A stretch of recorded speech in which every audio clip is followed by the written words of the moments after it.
Hello everyone, welcome to SQL Depository. I am Saras Pandey and today we will start writing a meaningful script using PowerShell. So in this video, I'm gonna write a meaningful script using PowerShell to take SQL Server backups. So I will try to accommodate all kind of backups, every kind of logic to take the backups in the single script. So let's start writing our first meaningful script.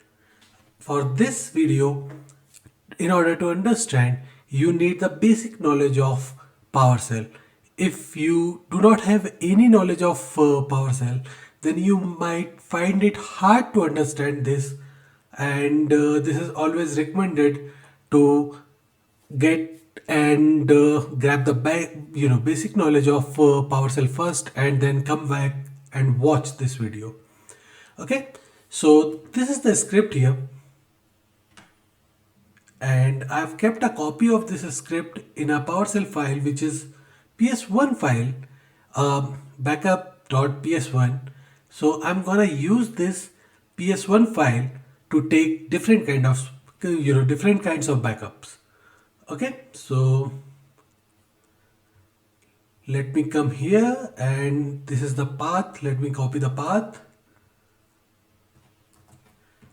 and the file name is backup.ps1. It has four parameters. So let me go back to the script, and as you can see here, under the param, we have four parameters: db name, base path, backup type, and server instance. So we will have to provide a value to it in order to, for this script to work or take the backup of your databases. Okay, so I'm gonna use those parameters. So db name is gonna be this database. The base path is going to be o ms sql backups, and then the other parameters are server name and the backup type. So backup type is going to be the full backup, and then the server instance will be localhost. If you want to take the backup on remote host, then provide the server name or IP of the server. Or here also you can use the server name or IP of the server, which is completely fine. So this is not the back type, this should be backup type. Okay, one second. Let me remove this from here, and here the backup type is full. So this is the base path where it will take the backups, and if I'll go ahead and execute this script, it will start taking the backup. As you can see, the backup has been started. Now it is finished. So I'll go back to this path, and here you can see it has created a subdirectory with the database name, and inside this there is another subdirectory with the name full, as we are taking full backup, and you have the backup file here. So far so good. Let me go back and check what if I want to take the backups of the backup of all the databases in my SQL instance. So I'll just pass the parameter db name as all, and if I'll go ahead and execute this command, it will start taking the backups for all the databases on my SQL instance. Okay, so if I'll go back to this location, here you can see the folders for with the different database names, because it has created the subdirectories for each database. And if I'll go inside these subdirectories, there is a directory with the name full where it has taken the full backup. So far so good. Okay, so let me go back. The full backup is still going on. Let it complete. It should not take much time, as I do not have two big deep databases. So The adventure works is the biggest one, and it is taking the database backup in parallel, so it should complete anytime now. Okay, so now it is completed. Let me clear this screen. And what if I'll change the backup type to diff? I'll go ahead and execute this script and it will start taking the backups. If I'll go back and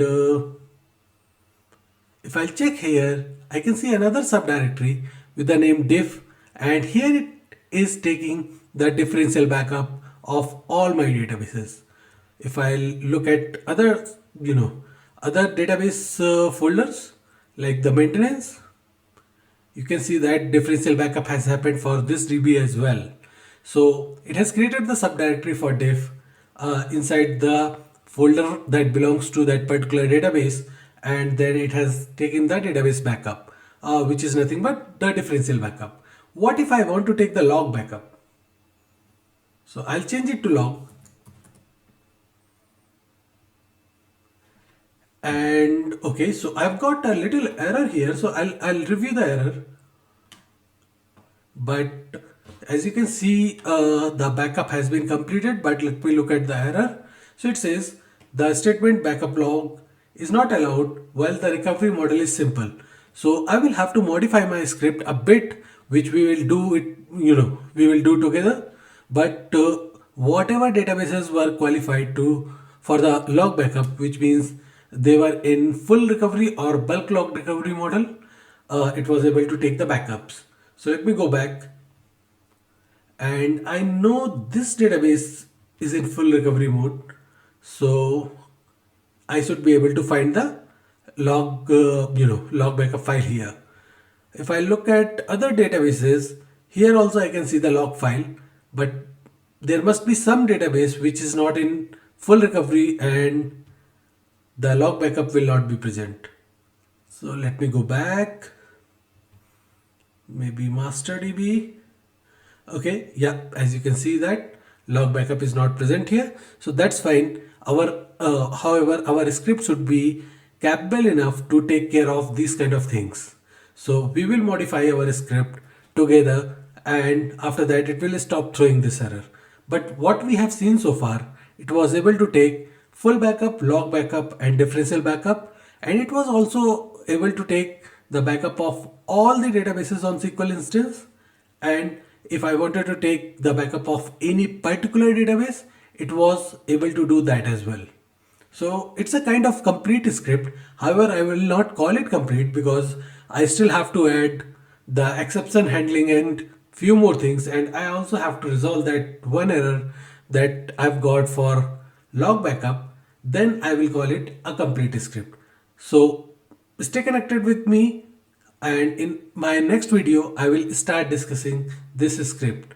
So this will be very helpful, and it will help you to write the functions in PowerShell and more meaningful scripts using PowerShell. If you just know the basics of PowerShell and you are writing just few line commands, and you just write the pieces of PowerShell scripts, then this video is gonna be the one for you, where you can learn writing a big PowerShell script which is more meaningful and more complete. Okay, so it will use the function, it will use the workflow, it will use the parallelism, it will do the exception handling. So it will have most of it. So we will meet again in my next video. Thank you for watching this video.